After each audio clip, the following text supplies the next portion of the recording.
Scriptos Dictation by Priya. Tamil Senior. February 2009. Ready? Begin. மாண்புமிகு தலைவர் அவர்களே, நம்முடைய மேதகு ஆளுநர் அவர்கள் சட்டமன்ற பேரவைக்கு உவந்தளித்த பேருரைக்கு நன்றி தெரிவிக்கும் தீர்மானம் இங்கே முன்மொழியப்பட்டிருக்கிறது. அதனை வழிமொழிந்து என்னுடைய ஒரு சில கருத்துக்களை இந்த அவையின் முன் வைக்க விரும்புகிறேன். இந்த உரை வரவிருக்கிற நிதிநிலை அறிக்கைக்கு அச்சாரமாக விளங்குகின்றது என்று நான் சொன்னால் அது மிகையாகாது என்றே கருதுகின்றேன். உள்ளாட்சிகளுக்கு அதிக அதிகாரங்களை வெகு விரைவிலே கொடுக்கவிருக்கும் அறிவிப்பு இனிப்பான செய்தியாகும். சிறு தொழில்களுக்கு என்றே தனியாக கொள்கை திட்டம் வகுக்கப்பட இருப்பதை பாராட்ட கடமைப்பட்டிருக்கின்றேன். நடுநிலை பள்ளிகளுக்கு கணினிகள் வழங்கப்பட உள்ளதும் வரவேற்கத்தக்கது. எங்கும் தமிழ், எதிலும் தமிழ் என்பதை உறுதிப்படுத்தும் வகையில் நடவடிக்கைகளை அமைந்தாலும் தனிப்பட்ட வியாபாரிகள் தங்களுடைய விளம்பர பலகைகளில் ஆங்கிலத்தில்தான் எழுதுகிறார்கள் என்பதை பெரும்பாலான இடங்களில் பார்க்கின்றோம். தமிழை முக்கியப்படுத்தும் விதமாக எழுதச் சொல்லி அப்படி எழுதாதவர்களுடைய விளம்பர பலகையை அகற்றுவதற்குரிய நடவடிக்கையை அரசாங்கம் எடுக்க வேண்டும் என்ற என்னுடைய வேண்டுகோளை வைத்திட நான் விரும்புகிறேன். தற்போது கொசு தொல்லை தமிழகத்தின் எல்லா பகுதிகளிலும் ஏற்பட்டிருக்கின்றது.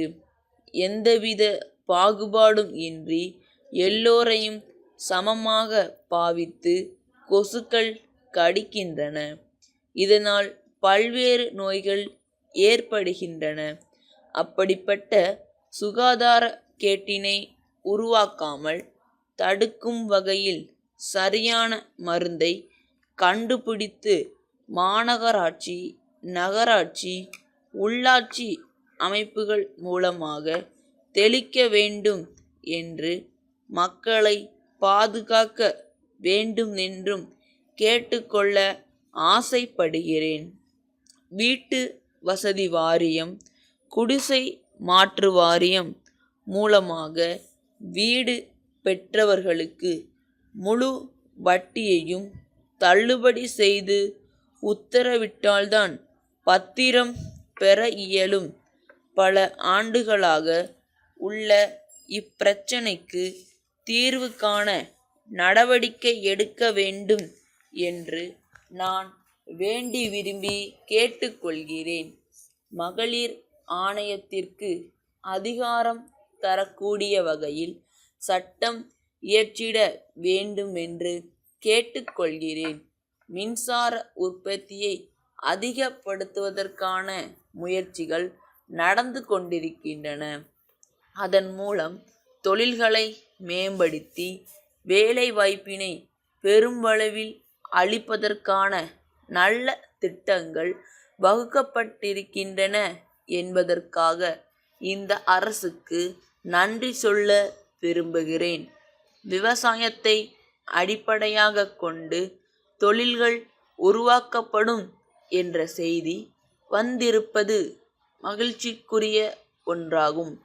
அவை எந்த காரணத்தை முன்னிட்டும் நகரத்திற்கு வந்துவிடக்கூடாது என்பதில் அரசு கவனமாக இருக்க வேண்டும் என்பது என்னுடைய கோரிக்கையாகும்.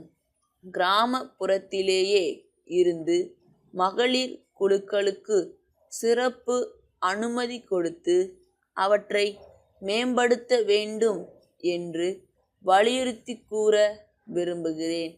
மொத்தத்தில் இந்த உரை அனைத்து தரப்பு மக்களுக்கும் பயனளிக்கும் உரை என்பதால் இதை வரவேற்று உரையை நிறைவு செய்கிறேன். புதுக்கோட்டை மன்னர் சாலையில் அமைந்துள்ள சங்கரன் சகோதரர்கள் நிறுவனம், கன்னியாகுமரி நேசமணி தெருவில் இருக்கும் ராஜா கூட்டமைப்பிற்கு எழுதும் கடிதம். அன்புடையீர், தங்களது அக்டோபர் மாதம் 12ஆம் நாளிட்ட கடிதமும் அத்துடன் தாங்கள் இணைத்து அனுப்பிய 30,000 ரூபாய்க்கான கேட்பு வரைவோலையும் கிடைக்கப்பெற்றது. மிக்க நன்றி. நாங்கள் அனுப்பியுள்ள தொகை தங்களுக்கு அளிக்கப்பட்ட தள்ளுபடி தொகையை கழித்த பிறகு வரும் மீதி தொகை என்பது தெரிகிறது. அந்த தொகைக்கு மட்டுமே தாங்கள் கேட்பு வரைவோலையை அனுப்பியுள்ளீர்கள். தங்களுக்கு ஏற்கனவே வழங்கப்பட்ட பொருட்களுக்கான பட்டியல்களில் இன்னும் 5ற்கு தாங்கள் பணம் அனுப்பாமல் இருப்பதை தங்கள் கவனத்திற்கு கொண்டு வர விரும்புகிறோம். நிலுவைத் தொகையை உடனே அனுப்பி வைக்குமாறு தங்களை கேட்டுக்கொள்கிறோம். தங்களிடம் இருந்து தொகை வந்த பிறகுதான் மேற்கொண்டு தங்களுக்கு பொருட்களை வழங்க இயலும். ஏனெனில் மொத்த விற்பனையாளர்களுக்கு நாங்கள் பணத்தை செலுத்த வேண்டி இருக்கிறது என்பதை தெரிவித்து தங்கள் பதிலை எதிர்பார்த்து காத்திருக்கிறோம். தங்களின் ஆதரவு என்றென்றும் தொடர வேண்டும் என விரும்புகிறோம். தங்கள் நம்பிக்கையுள்ள